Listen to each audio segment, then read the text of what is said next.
every single Wednesday, we get to have our special guest. And well, today I'm having a CEO, not only a CEO, but she is a coach when it comes to personal growth and everything all around. Are you struggling with finances? Are you just saying, you know what, I make the money, but I don't know where the money goes? Yeah?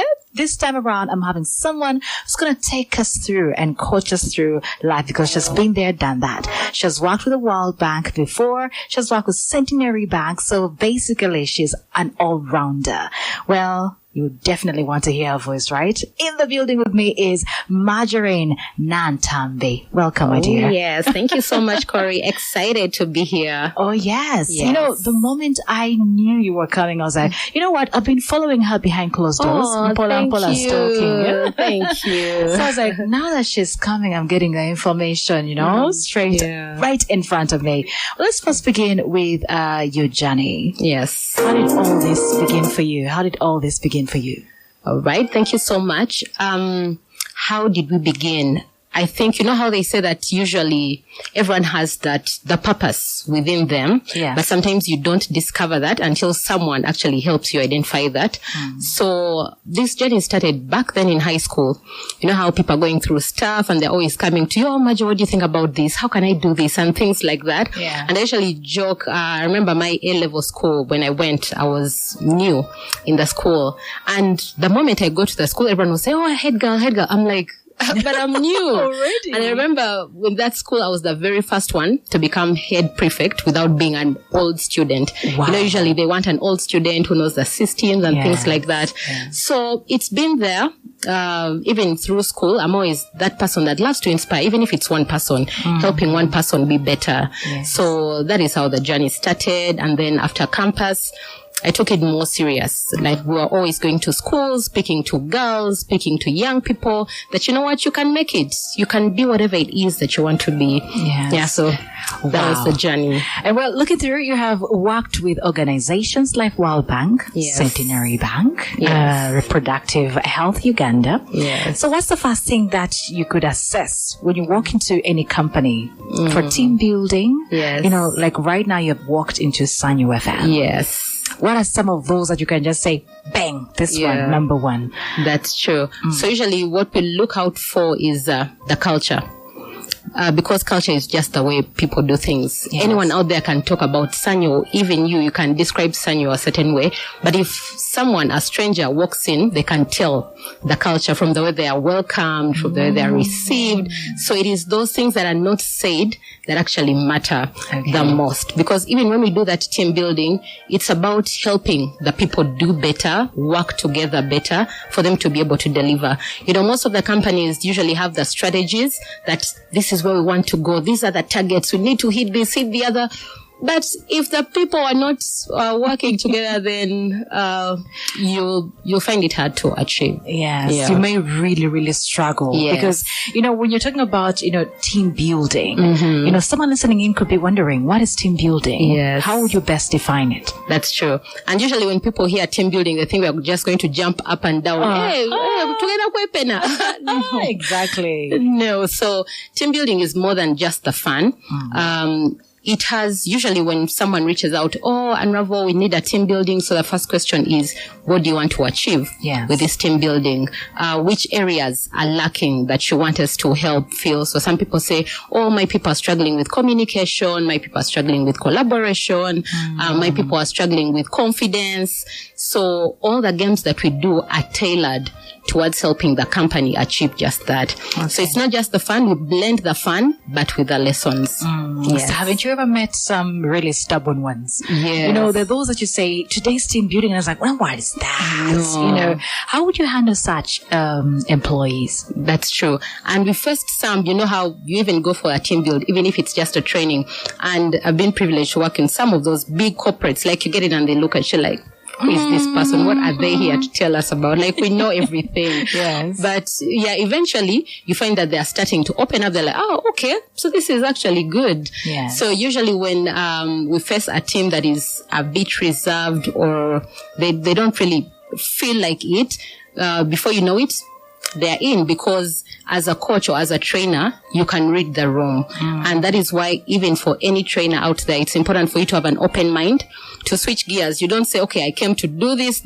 No. Yes. You look at the room and you read the room and you feel like the energy is not yet there. Start with an energizer before you get into the rest of the things. So it's important to think on your toes every time as a trainer, coach. Yes. Okay, if you were to rewind back just a little bit, because you have worked with many companies, but if you were to rewind back just a little bit, I don't want you to say the company, but I want you to just tell me the experience of, getting into this place and then you go to realize that A, B, C, D is happening. Yeah. I wish they would just only change this and this, so be this. Yes.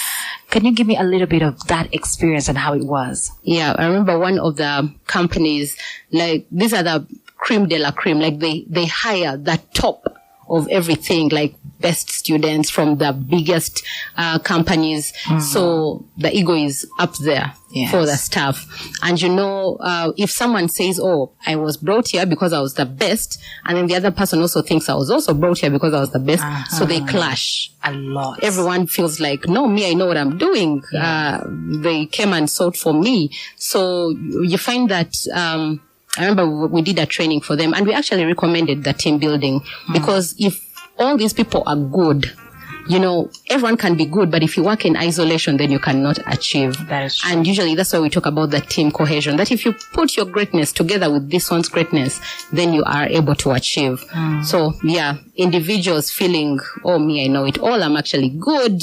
I was head-hunted. So the egos are usually up there. I think there's actually a statement that says if you want to go far, go as a team. True. But if you want to just, go fast, you go alone. Exactly. Yes. Anyway, you wear so many hats, from being a trainer, personal growth coach, a speaker. Yes. How do you balance these roles while staying grounded? Because I know most times they say we give all the advice in the world, but sometimes we don't even listen to ourselves. That's true. How do you balance all very this? True. Yes, and I get that question a lot, even as a mom and wife. Like, how do I get to do all these things? The first thing I usually share is the first is God. Sometimes I also have no idea how this is happening, but one thing I always remind myself, even when I feel a bit overwhelmed, I'm like, you know what, Marjo, God cannot give you what you can't handle. Oh, yes. If He gave you this, He knows you have the strength that you can get this done. That is the very first one. And then systems. I tell ladies, usually women want to be the Miss Independent. You want to do everything on your own. Like, you know what? I can do all these things. Yeah. But I always tell them, please get help. Get help. Have like a support system around you. And one of the things that has helped me greatly to balance the work and then family is, and I usually share with younger ladies who are not yet married, is get yourself a supportive partner. Yeah, because then they help you get these things done. I remember one of the things that stood out for me last year. I had a training out of the country, but then you know how you plan this training beginning of the year, and then eventually I go to my son's school and they say, oh, top class graduation is this date. I was on that trip, but I was really heartbroken. I felt like I had failed as a mom. How do you miss your son's graduation? I know. Yeah. So, but I remember talking to my husband. He said, you know what? This boy has two parents. So you go for that trip because it was already pre-planned, and I'll go represent. So have a support system, put a system in place to manage your time. My kids know that, oh, mommy is always busy during the week. She has either training, team building, and all of that. But if it's the weekend, Sunday is usually their day. Yes. They know that after church, oh, mommy, you're going for ice cream? I'm like, yes. Ice cream, play, and all of that. So whenever I can, weekends, I make sure I'm with them. Okay, that is quite interesting. Yes. But anyway, looking through with your busy schedule, I bet there's some daily habits or routines that you do. What are some of those? You never know someone want to know, because for a minute I am super busy, but if I was to tell you my routine, you'd be like, what? How do you do that? Yeah. But now that we're having you as a CEO, a coach, a trainer, an entrepreneur, on top of all that, what are some of those habits or routines that you do? One of the things that has helped me on this journey is the 5 a.m. club. So I first read the book 5 a.m. club in 2021 during the second lockdown, and since then my life has taken a turn of sorts. 5 a.m. Yes. Jesus. So that's when sleep is even getting sweeter. I know, right? The bed is cozier at that time. Exactly. Yeah. So I've been waking up at 5 since then, and now we run a 5 a.m. club. We wake up with people, we get on the call. But that time has helped me plan my day. Like, that is when I get time for me to say, okay, as a mom, what do I want to do? As a CEO of Unravel, this big company that we have this huge vision of getting to Unravel Global, what is it that we want to do? How are we going to achieve it? And then I get to plan for all these other things that I'm going to do. Yes. So waking up early has been one of them, and then journaling a lot, like writing down. I have a productivity journal that helps me. Like, I track my time. Okay. 5 to 6, this is what I'm doing. 7 to this time. And then delegating as much as possible has also helped. Yes, because you cannot do everything. Yeah. At a certain point, you'll break down. So delegating, I remember one of the things, like you mentioned, team building that we do. Yes. And I remember last year, our busiest times around November, December, like every company wants to end the year in style. And this person reaches out, oh, Marjorine would like to have you for a team build, because as a speaker, as a coach, people want you to be there. And that was one of the biggest challenges. Like, how do I multiply myself? So this person calls and says, oh, we need you this day for a team build. And I said, oh, unfortunately, that day we already booked. This person said, you know what? I don't need you. I need to be able to trust your team to deliver without you. Yeah. I'm like, wow. So that's lifted a lot of burden off my shoulders. So now I get to delegate that if it's a team build, now Unravel can have like 5+ team buildings happening the same day, because now we have a team. Yes. So delegate, train your staff. Some people say, what if I train my people and they leave? They always do. And then I always ask them, what if you don't train them and they stay? So you have incompetent. Oh, yes. Okay. Yes. So train your team, equip them, and then, delegate some of this work. Wow. I love the way you're actually explaining this, because for a minute, some people are really scared of handing over their company to, to somebody else. But let's talk about Unravel just a little bit. Yes. What is it all about? What do you do there? What's the secret? Oh, yes. Yes. So at Unravel, we like to call ourselves the architects of transformation. Nice. Oh, yes. So for a long time, I was operating as me, Marjorine, personal growth and finance coach, and we were transforming lives, individual lives, so doing personal development. But then for Unravel, now it gets to a point where now we are transforming the company. We're transforming the people and then the company at large. One of our biggest things that we do is culture transformation. And we know that when we speak culture, that is the people. So we found that most of the companies were calling us to do a training here, a team building here. But the training and team buildings are great, but they just give you a short-term kind of relief. You know, you take like a Panadol and you feel better, but you've not like solved the root cause. Yes. So we say, you know what, for us to help these companies more sustainably, we need to do a culture transformation where we walk a long-term journey with the company. Yeah. Yes, to equip the people to say, okay, how do we want to define Sanyu FM, for example? How do we do things? Because you can have good people here and there, but everyone comes with their different mindsets, different ways of doing things. So we get to define, okay, yes, this is how you do things. This is how this person does, but how do we do it at Sanyu? Yeah. So that is the biggest thing that we do. We transform companies through the people, because we know that it's the people that get things done. Yes. Well, let's talk about money. What are some of those common financial habits you've seen holding people back? Let's first start from there. Yes. What are some of those that you clearly see? You're like, I've walked in here, I'm going to coach this individual. Let's imagine it's Corey. I'm going to coach Corey, but I already see A, B, C, D. Yes. What are some of those? One of the greatest things we have found is people are scared to take risk. Like, we get too comfortable. You say, okay, I have this paycheck. As long as I can pay my bills, I'm okay. Truth, it's all in this economy, honey. Oh, yes. Uganda. Yes. So many people have gotten so comfortable. Yes. And then because the expenses are usually going up, I meet people and they say, but Marjo, money is not enough and things like that. And usually share money can never be enough. That's why you find someone who gets 30+ million per month and they need more money. Yes. So we just have to find out, okay, with this money that I have, how do I get better? So some people have gotten comfortable, and then that's how they end up in the cycle of debt. to manage their expenses. Talk about it. You're talking to me, honey. Why are you doing this? Oh, yes. Oh, yes. The debt cycle is real. Like, people are stuck in there, borrow from here to pay this person, borrow from here to pay this person.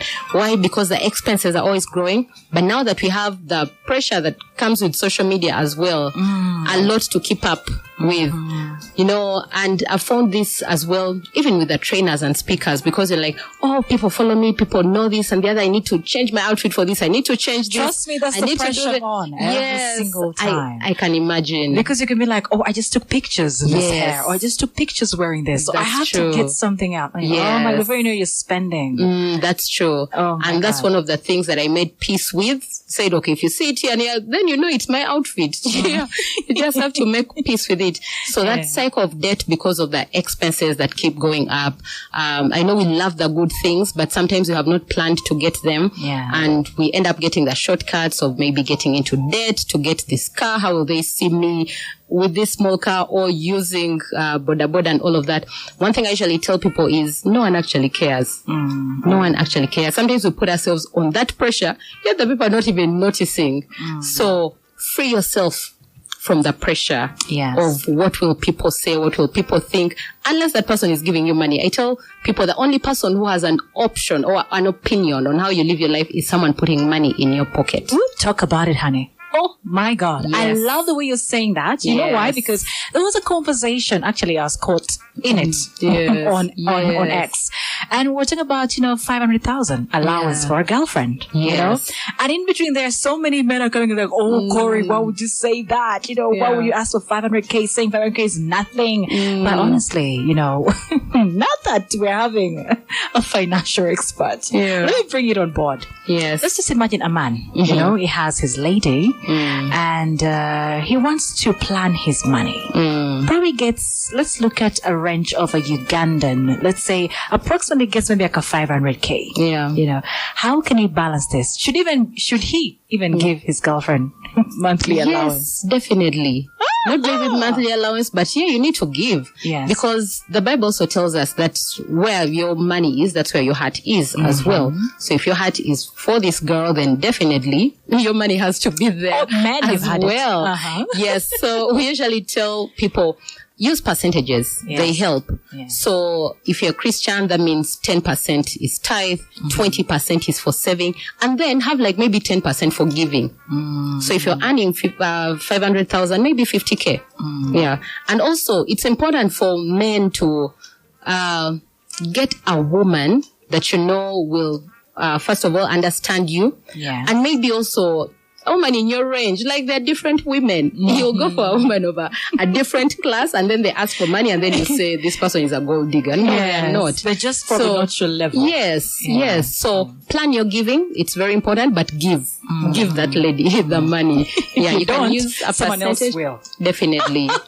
But even as the women, even as we receive, I always tell the women, make your money as well. Relationships are sweet when you have your money, that you don't have to wait on your man. Oh, I need hair, I need this trip, I need the other. So they should give, but we should also make the money. Exactly. So I'm actually loving where this conversation is going. But just so you know, if you've joined us, we're having Marjorine Nantambi. She's in studio with us. She's a coach when it comes to everything money. She has worked with so many, great individuals, from Centenary Bank to, World Bank. And not only that, I could say she's an expert when it comes to coaching. So if you have any questions, you know the drill. Simply go ahead and send me a quick WhatsApp on 0752 711-820.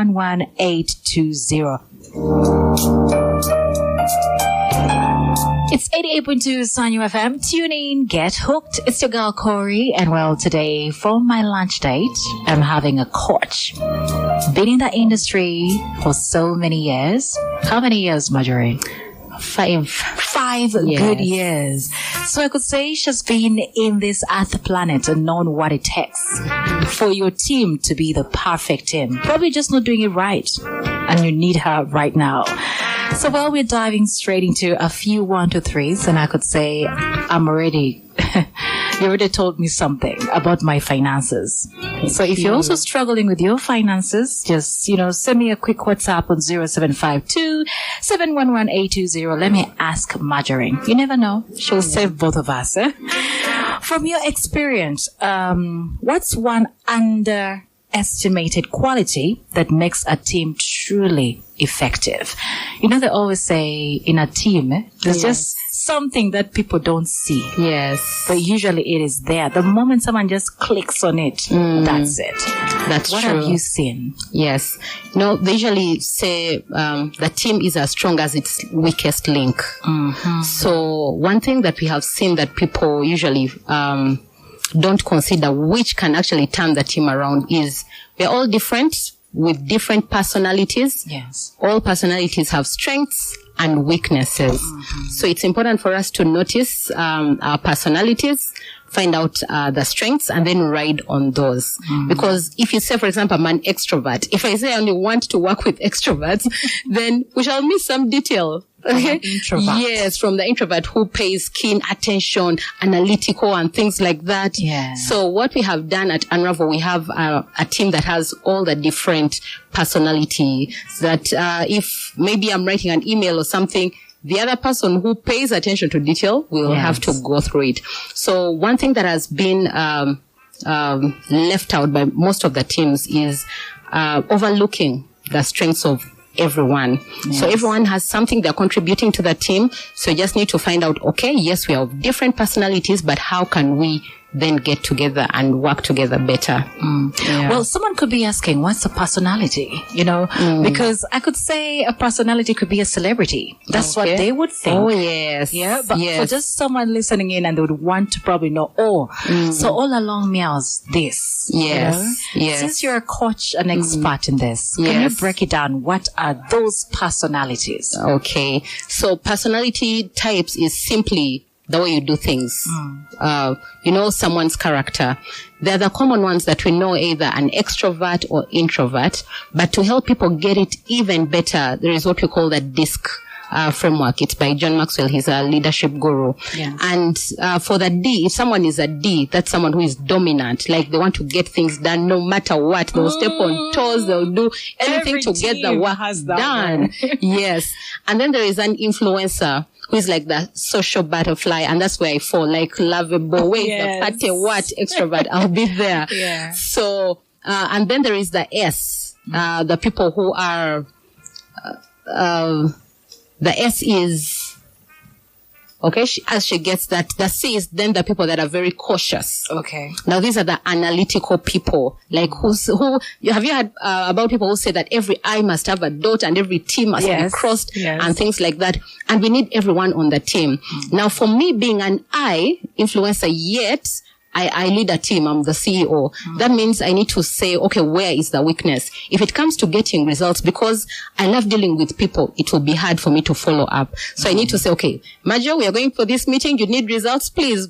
I know you're a social butterfly, but you need to get results from the people. Yes. Or you can get someone on the team that is D, that can help you when you're doing that. And then the S is the steadiness. Oh. Now, these are people that are loyal, like, I am here. I'm not going anywhere. Yes. First, the I's, we can bond with anyone. Like, you won't find that, like, we have besties and things like that. We have, like, so many people around us. But all types have the strengths and weaknesses.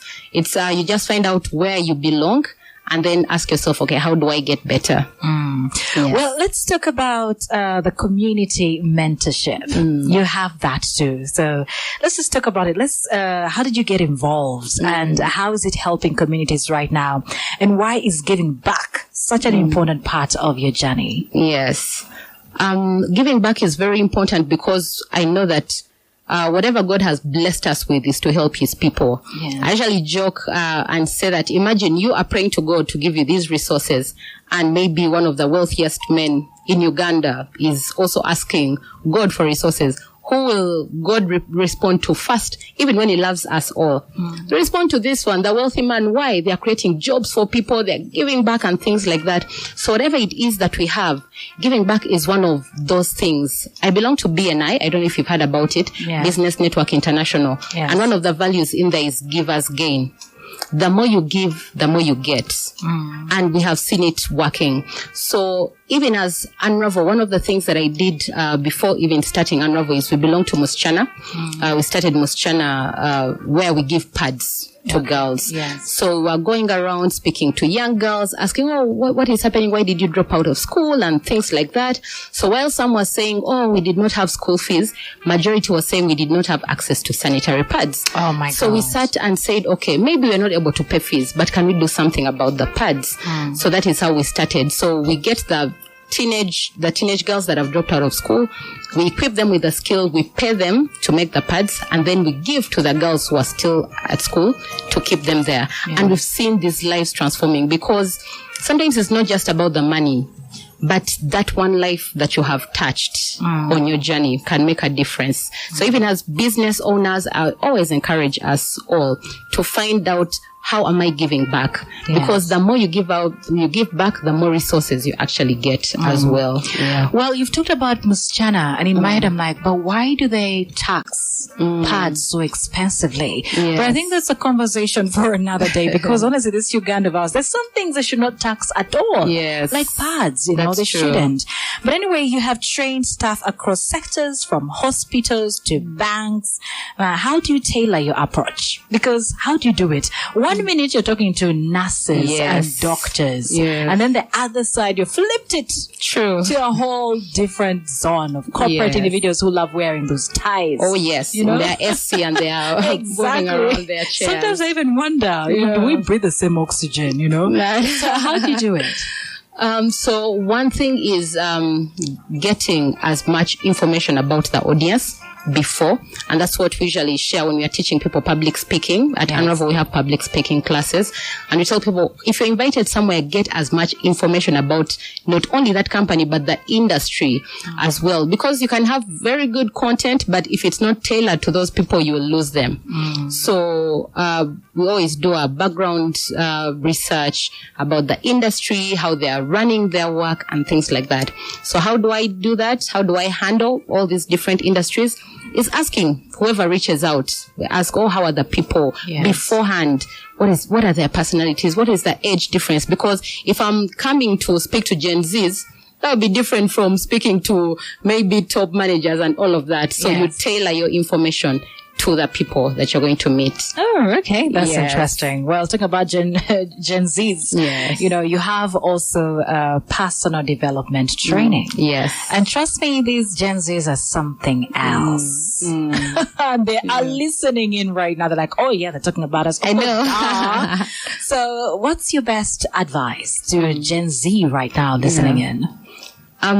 One of the things I've been doing recently, I've been on the Career Expo. I don't know if you've heard about that. Yes, organized by NSSF. Yes. I was one of the speakers going around the different universities. Yes. And I remember I was telling these young people that, you can do everything that you put your mind to.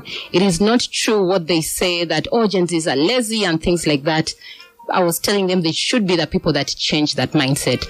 I know I meet some people and they say, Gen Zs do things this way, let's leave them there. But then you're not helping them. Yeah. So please do not fall into the comfort of, for us, this is how we do things. I remember recently, you know how people say, I'm looking for jobs and things like that. So this person had finished university. They said, Marjorine, I see you talking to corporates. Please find me a job. So I look around and someone says, okay, they can come in for an interview. And I call this person in the evening to ask, how was it? This person says, I did not go. I'm like, what? I know, that was the same expression I had. And the person says, I didn't have transport. Really? Oh my goodness. And then I'm like, did you call to ask for transport? Did you? I did not have airtime. I'm like, no way. Oh my God. I know. So there is that comfort that they have that, okay, if things are to work out, they will. But I just need to encourage any Gen Z listening in that all the people that you see out there that have made it, they have actually put in the work. So let's not be the generation that is called the entitled young people. I know we can change that. Out there in the different countries, there's a 20-year-old who is a CEO. Yes. So we need to change that. Me, I'm a Gen Z, I'm young and things like that. No, we need to get things done. Wow.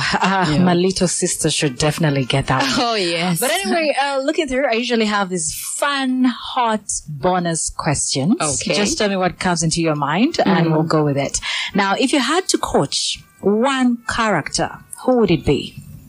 One frictional character, who would that person be? Frictional. That would be Spider-Man. Because my son is 6, he loves Spider-Man. Okay. Yeah. Now, which book changed your life and you think everyone should at least go and read? 5 a.m. Club to start with. Yes. I'm going to look for it. Oh, yes. Because, honey, that time, 5 a.m., my sleep is only getting started. That's now, true. tea and coffee while working, or are you a smoothie kind of person? You know, Smoothie chick all the way. Yes. Okay. Now we're going there. Anyway, what's your treat? How do you treat yourself the moment you have succeeded with something? It will be a trip. Definitely. I'm booking that trip and So what has been your favorite country? My favorite country, it's the experience. One of the countries that I've been to a lot is Dubai. And last year I went back. We gifted our parents a fully paid trip to Dubai. It was an amazing experience. Nice. Yes. Yeah. Well, at the end of the day, we always forget the roots. We forget the people who really did it for us. True. Well, I'm going to pick that one. I'm going to learn from it. What's your favorite guilty pleasure purchase? Guilty pleasure purchase. You'll get me getting a very nice, expensive suit. Any day, anytime. Any day, anytime. Any price. I've gotten addicted to suits, I think, because of the work that I do in the corporate world. But yes. Wow. Who inspires you when your cup is empty? When my cup is empty, I have mentors and coaches as well. So here in the country, we have, she's called Bahati Hilda Sabiti. I don't know if you've heard about her. She's my coach and mentor. And then out there, I look at Oprah is on my vision board. Michelle Obama is on my vision board. I see myself speaking to thousands or millions of people. Yeah. You know, you mentioned vision box, vision. Just explain it to someone, because I always tell people, have a vision board. Yes. But people don't listen. They think, what is that? You just wait in your room and then what? Yes. You know, but give us a little bit more about your vision board. Oh, yes. I always tell people, I'm a product of the vision board. My life turned when I started learning about vision boards. I remember I first heard it from Steve Harvey, just a video on YouTube, and he was shouting, you need a vision board. You need to put your dreams down. And I'm like, what is this thing? Yeah. So I started learning about it. There's a book I read, Dream It, Pin It, Live It by Terry Savelle Foy. And then I also started working on my vision board, putting the images of the things that I wanted to achieve. And I remember in 2023, because it's important that even as you put your dreams down, you review the goals. So you put the image, describe it, break it down as much as possible. Like if it's a house you want to build, for example, say by this time I need to have gotten the land. Where is the land going to be? If it's a car, what kind of car, how much, and things like that. So I was looking at my vision board and I had achieved some of these things in my finances and all of that. And then in my career, I wanted to be an international speaker. So I looked at my vision board. I'm like, God, okay, you've given me all these things, but maybe this one has failed. We try again next year. Yeah. And I remember it was around September. I got the opportunity to go train in Zambia. Wow. Now, some people say, Zambia is still Africa. I'm like, at least we have started moving. Yeah. You left Uganda to go somewhere else. Yes. Honey, that was an achievement. Congratulations. Thank you so much. Well, looking through, what's one phase you say to yourself before every speaking gig or coaching or training? What do you just say it over and over again to yourself? What's that phrase? To myself. I always remind myself that I'm not there by mistake. You know, as a trainer, as a coach, sometimes you speak to people that have gone way ahead of you. Maybe they are wealthier. Maybe they have made it on their career ladder. Yeah. But I always remind myself that, you know what, God, you did not put me here by mistake. There's a reason. And every time I'm going for a speaking engagement, I tell him, you know what, just talk to your people. Okay. So it's not even me. It's him. Wow. Yeah. Looks like we're coming to the end of the show. So finally, I had something exciting is going to be happening. Oh, yes. Can we talk about it? Oh, yes. So we are launching Unravel officially. Woohoo! Oh, yes. Next week. It will be a Wednesday, 16th April. It's going to be a breakfast at Serena Hotel. Okay. So we've put together different companies in the corporate space. We have speakers that have done this in the corporate world, because most companies have the strategy. But there is a quote that I love by Peter Drucker, and he says, culture eats strategy for breakfast. Yeah. So it's not enough for you to have the strategy. So as we launch Unravel, we said, let's also have a workplace culture conversation symposium where people are coming together to talk about culture, why it's important, leadership, because everything rises and falls on leadership. Yeah. So we have a panel, a very powerful panel that is going to be sharing with us their experiences as leaders in the corporate world. Some are EDs, MDs of all these different companies. So we shall have different people in the room, and then other business people that would like to come in and listen to the conversation or network with these companies. There is a ticket, and when they go to our social media pages, they can get those details. What are those pages? So my page is Marjorine Nantambi, everywhere on LinkedIn, on Instagram, TikTok, X, and then Unravel Coaching and Consultancy or Unravel Limited. No number, no email, no. Yes. No, that's okay. I can share my number. Can I read it? Yes, please. Okay. 0774 512359. 0774 512359. Well, they always say someone has a workaholic song. There's something that motivates you as you work. What is that song? Now, the song that I've been playing over and over again is Been So Good. It's by Elevation Worship. Yeah? Yeah. Because God has really been so good. Oh, so every God, time I keep it. I'm going to look for it. Okay. Next time I'll be playing and I'll be like, Marjorine, I played your job. Oh, yeah. Well, thanks for coming through, honey. It's been quite a blessing to have you here. And whoever is looking for a coach, now you know. Unravel. Go ahead, check them out and thank us later. But from me to you, have an awesome one. We're out.